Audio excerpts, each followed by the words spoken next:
What is going on, guys? In today's video, I will show you how to defeat every single boss in Throne of Liberty. Overall, we have a lot of bosses, each one with its own unique mechanics and a lot of simple ways to kill it quickly. So let's start off with Kowazan. The normal Kowazan spawns during the daytime, while the lichen Kowazan only spawns during the night. And the normal Kowazan will randomly cast AoE poison knives all around him, in a large radius twice in a row that can't be dodged if you're in range.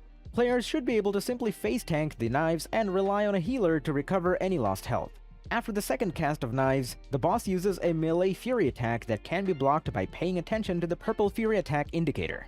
He also has melee and ranged basic attacks that are used depending on who holds aggro. If a ranged player steals aggro, the boss swaps to ranged attacks and then jumps on top of the target, so you want the tank to always keep the aggro. After saying, "Are you the leader?" Kowazan spawns a glowing green aura underneath a random player in the arena.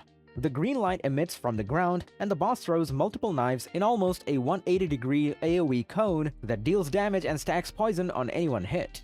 And finally, when Kowazan says, "Filthy, useless, I'll take you all down in an instant," he gathers green smoke towards him while sucking randomly selected players in. After the vacuum pull, Kowazan deals an AoE blast that marks and debuffs the selected player with a knife and green aura above their heads. If you're marked, you have to run and touch the bodies of other players who are unmarked to spread the debuff. If you fail to spread the debuff, you are then lifted into the air and then killed. And then, on the other hand, the Lichen Kowazan has the same stuff, just plus the boss pushes players back in a large AoE and marks 6 random players in the arena with blue moon symbols. Players must match their moon with another to form a yellow full moon.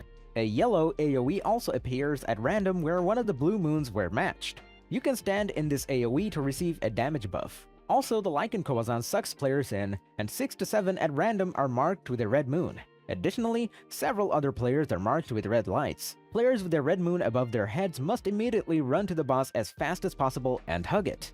If even one person with a red moon is late, Lichen Kowazan begins killing players who were marked with the red light at random.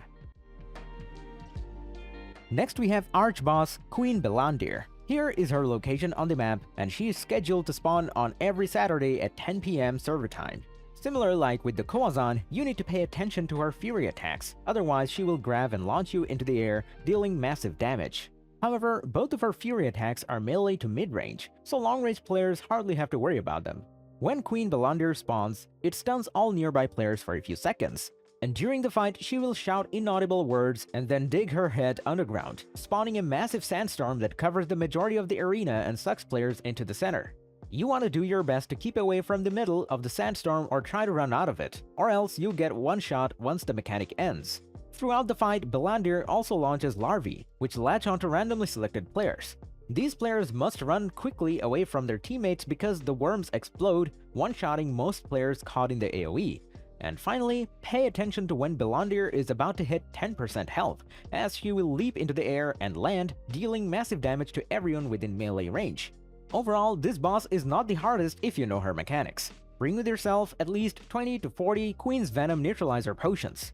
She will be poisoning everyone in the arena throughout the fight with a strong poison damage. So when you are hit with it, you want to use the potion to cleanse it quickly. The mechanic happens fast and also includes a brown shockwave or blast to help notify you are the mechanic. Next up we have Talus, and here is his location on the map. So when fighting Talus, make sure to pay attention to the mechanics as this is a very popular PvP spot for most guilds. His general patterns are dealing basic melee attacks, and if no players are within range, it emits pulsating damage in an AoE that also knocks players back. Make sure to always have a tank on Talus to prevent AoE damage and CC. The majority of Talus fight involves a series of 3 large AoE mechanics, which you can avoid by watching out for 3 of these sides. First, when Talus raises its hands and then smashes the ground, knocking all players within the inner area into the air. Most players face tank this mechanic and rely on the healer to use afterward. Second, when Talus says expel magic, it splits apart and begins to spin uncontrollably, spawning a massive windstorm that covers the entire boss arena. Run to the center of the arena to avoid the massive damage that occurs at the end of the animation. You can also avoid damage by running outside of the AoE. And finally, when Talus says damage restores, it spawns 3 stones at the edges of the inner arena. All players must run to one of these stones to obtain a blue shield that protects them from being one-shot at the end of the animation. You must touch the stone with your body to get the shield. Next up we have Malakar, and this is his location. This boss can be one of the most fun and frustrating bosses to fight because of how easily the mechanics can be messed up by many players. So first off, pay attention to Malakar's purple fury attack indicator, which is cast frequently during the fight. Malakar charges up electrical projectiles that must be blocked to avoid being stunned. Start counting from 1 up until 3 when Malakar casts the first fury attack. On the third fury attack, Malakar will always perform its teleport, petrify, and vacuum mechanic. Always run to the edge of the arena and hide behind a pillar, wall, or a rock to avoid being pulled in. He also casts from 1 to 2 red eyes above players. If there are 2 red eyes, the one that is open shows who Malakar is focusing on. A melee player with the eye needs to kite Malakar around so it does not catch up to them. And if Malakar catches the person with an eye, it begins smashing the ground with a large AoE multiple times, dealing massive damage to all players within range. This boss also casts purple projectiles randomly at players throughout the fight. You need to dodge these projectiles before they hit the ground to avoid the AoE damage. On top of this, Malakar's iconic mechanic involves a teleport, petrify stun, and mass AoE pull that reaches more than half of the arena. Malakar teleports to the furthest player within its aggro pool, casts a massive AoE petrify stun, and then pulls all players using the same long-range AoE. To counter this mechanic, it's important to pre-select, preferably a DPS playing at max range, to bait the teleport, and they can turn Malakar around to face away from the players so they don't get sucked in. Next we have Adentus, and here is his location. Adentus' fury attack involves him shouting, "This will be your grave," while preparing an AoE attack that chain pulls all players caught in towards him. You can easily block this attack by paying attention to the purple fury attack indicator by running out of range. When Adentus says overrun for the first time, he will cast a telegraphed attack that involves 3 glowing lines on the ground that erupt once the boss smashes its hammer onto the ground. The boss smashes the ground 3 times, and if you're caught in the AoE, you receive minor damage and become stunned.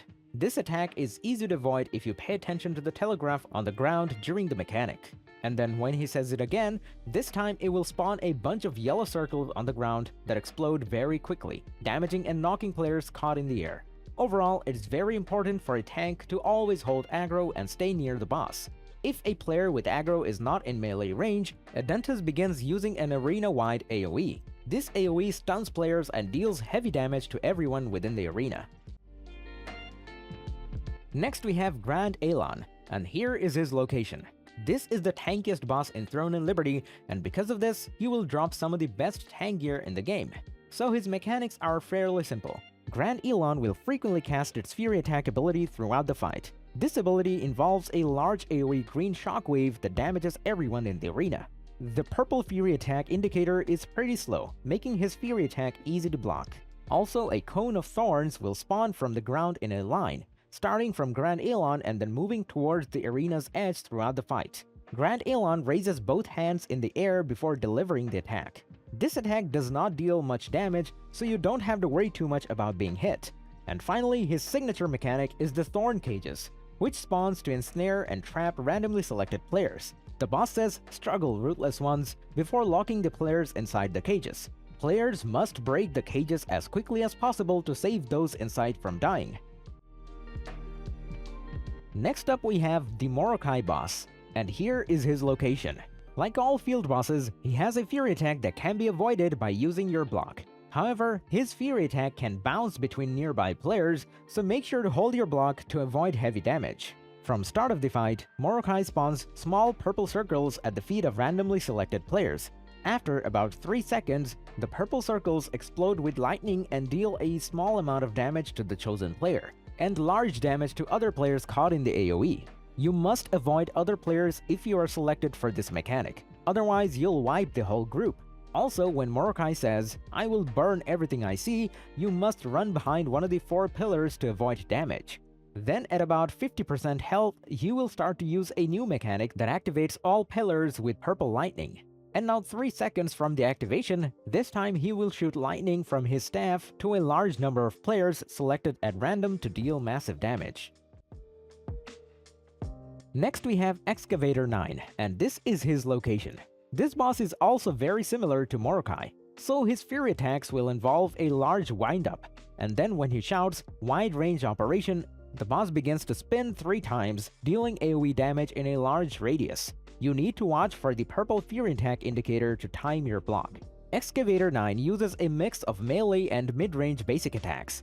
The melee range basic attacks deal large damage and are directed toward the tank holding aggro on the boss. However, the mid-range attacks occur after Excavator 9 shouts wide range operation. He then proceeds to slam the ground 3 times. So at that point, you need to time your jumps to avoid taking damage. When the boss gathers purple particles in its left hand, it unleashes another mid-range AoE attack. You can dodge this ability by jumping again. And finally, he has another mid-range basic attack that occurs at random, where it slams its hammer into the ground, creating a fissure in the ground that launches player in the air. Afterward, the boss follows up with an AoE attack, shooting black smoke that turns player's hit into stone. Make sure to fly down in morph form if you are launched into the air to avoid fall damage. Next we have Junobote, and here is his location on the map. This boss can be accessed only when it's raining. Overall, this is a fun boss, which forces you into a group trivia event. You need to pay attention to the question asked during the true or false trivia phase and answer correctly. If you can successfully pass the short test, this boss is fairly easy to do. Junobote casts its fury attack often throughout the fight. It's a slowly charged ability that is easy to block if you pay attention to the purple fury attack indicator. After the fury attack, Junobote follows up with a melee range attack that covers a 360-degree area around it. Players must pay attention above their heads as Junobote marks a player at random with a red flaming orb. The person with the orb must turn Junobote away from other players to prevent them from getting hit by the flaming breath mechanic. The breath does not deal a lot of damage on initial impact, but you accumulate more burn stacks the longer you are hit by the flame breath. This boss also repositions to the center of the arena and lets out a big shout before flying into the air. Once in the air, he begins to cast AoE explosions. You need to stay out of the red telegraphed lines to avoid damage. And lastly, you know it is quiz time when Junobote says, you have 2 choices, be right or be dead. The 2 statuses in the arena will light up, and players must gather within the green AoE under the Statue of Truth if the answer to the question is true, or perhaps on the Statue of Falsehood if the answer is false. If you gather under the incorrect statue, Junobote deals damage and knocks all players who were wrong out of the arena, which then requires you to fly back in. Next we have Cornelius, and here is his location. If it's nighttime, the doors of this dungeon are closed, so make sure to enter on time. When fighting Cornelius, make sure you remain aware of any AoE cast at your feet or nearby players to avoid massive damage. Cornelius's fury attack is a large AoE that damages players within the arena. You have to pay attention to the purple fury attack indicator as it's pretty slow and easy to block. Cornelius also lowers its left hand to the ground and launches a ghostly claw to attack and pull players towards it. You can run out of the AoE before it pulls you. When Cornelius says, "Kneel before your king," it shoots out 5 projectiles from its body in multiple directions, following the lines engraved in the floor of the arena. You must avoid these lines to avoid the attack. On top of this, he has a blue and red mechanic. The blue mechanic selects players at random and spawns a blue mark over their heads. Players with the blue mark must distance themselves from allies to avoid killing them.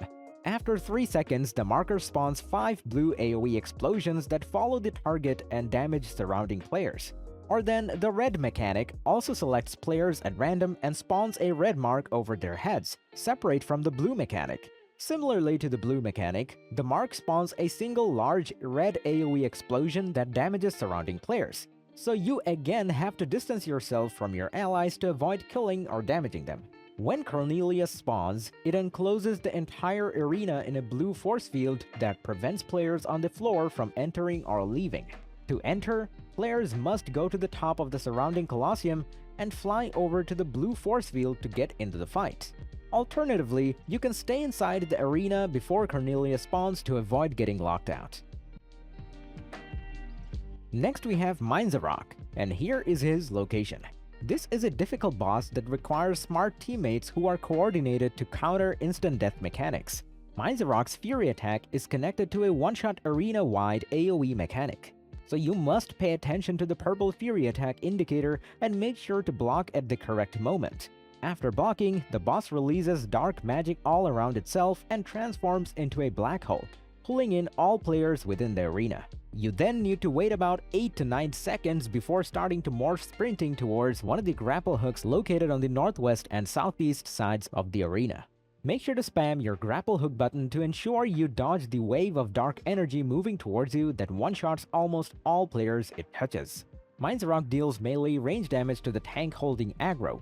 A tank must aggro throughout the fight to control the direction of the 30-degree AoE cone mechanic that deals massive damage and can easily kill players behind the tank or who are caught in a CC.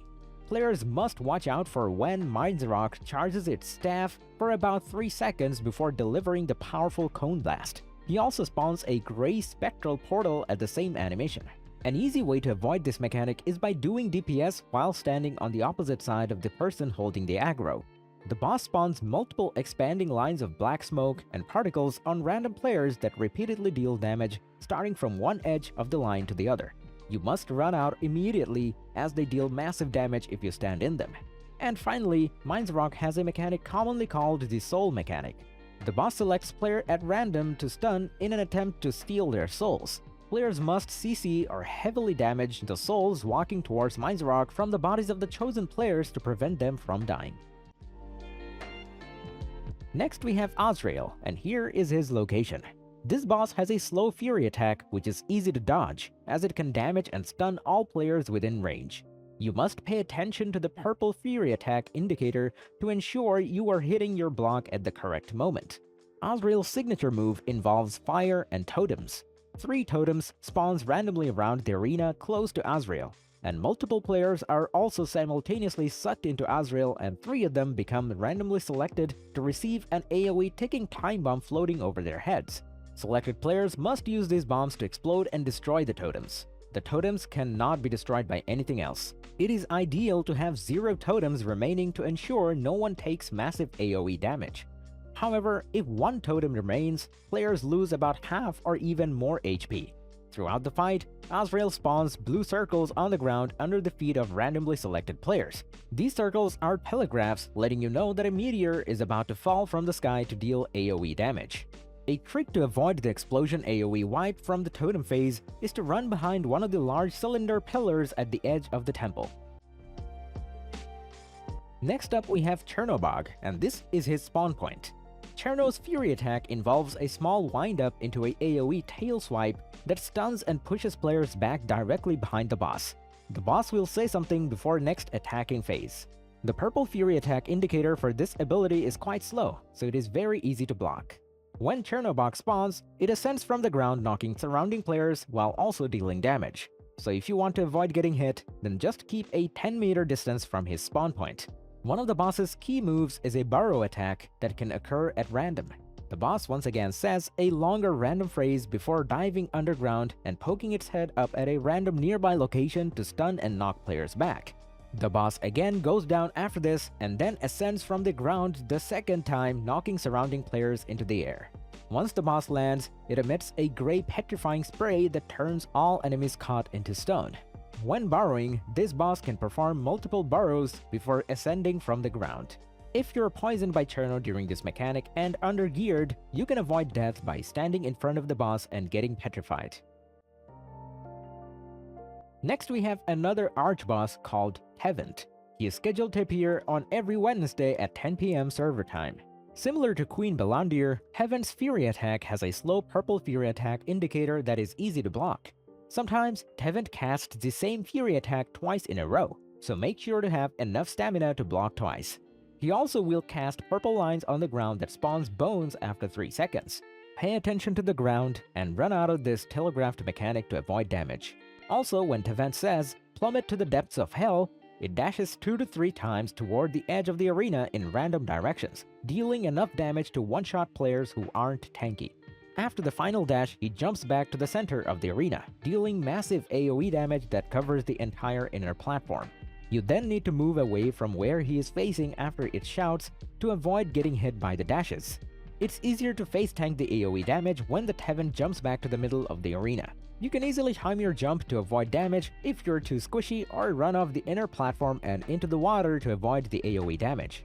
Throughout the fight, Tevent's left hand glows purple as it prepares to cast lightning that falls from the sky on multiple randomly selected players, applying a massive debuff. With correct timing, you can block the lightning. However, you can also cleanse this debuff by jumping into the waterway and standing under the waterfalls. If it's raining, you just have to jump into the river formed in the waterway. Then next we have Nirma, and this is her location. Similar like Aridus, the doors of this open-world dungeon close during the night, so make sure to be on time. Nirma is a pretty complicated boss. All players should position themselves opposite of the marked player to avoid AoE damage and a fury attack that bounces to a player near the marked target. When Nirma says, "Cry in desperation," it casts electrical AoE that covers a part of the platform in a large cone. The person who is marked must move clockwise or in an agreed direction with their team to kite the electrical AoE away from allies. Everyone needs to avoid being hit by this AoE as it places a debuff on you that significantly reduces the healing you receive. Getting 1 stack of this debuff cuts healing in half, and receiving 2 stacks will give you 0 healing received. And lastly, when Nirma spins and raises its staff in the air while gathering electrical current towards his body, it casts an AoE attack that hits everyone on the platform. You must learn to time your jump to avoid the AoE blast. You can also face tank the damage and rely on your healer to restore your health, but this gives you quite a lot of risk. And then for the last and final field boss, we have Aridus, and here is his location. He will only spawn during the night, so make sure to be inside the dungeon, as the doors will close right after he spawns. Throughout the fight, Aridus casts a line of green gas that deals massive damage. You need to rely on your healer to restore your health if you are hit, or dodge the damage by paying attention to the boss to watch the casting animation. The animation for the cone looks like Aridus is spawning a portal. He also has a sleep mechanic that puts everyone on the platform to sleep. The 3 players with the wasps and those around him are the first to be woken up by wasps' AoE damage. If you are slept within the inner circle of the platform, you're safe from instant death. However, if you're slept on the outer ring, the players with the wasps have to run past you, allowing it to deal damage to you so you can wake up and move to the inner circle. After a delay, those who aren't woken up in the outer ring instantly die. Also throughout the fight, Aridus maintains a summon of 3 wasps that follow 3 randomly selected players marked by a green light. The wasps deal damage in a small AoE when they are near players. The wasps are needed during the sleep mechanic, so don't kill them. And the new wasps will spawn after the sleep mechanic ends to prepare you for the next one. And that's about it. So if you enjoyed this video, click like, subscribe, and comment. If you are interested in more content, check out my channel, and I'll see you in the next one. So take it easy, peace.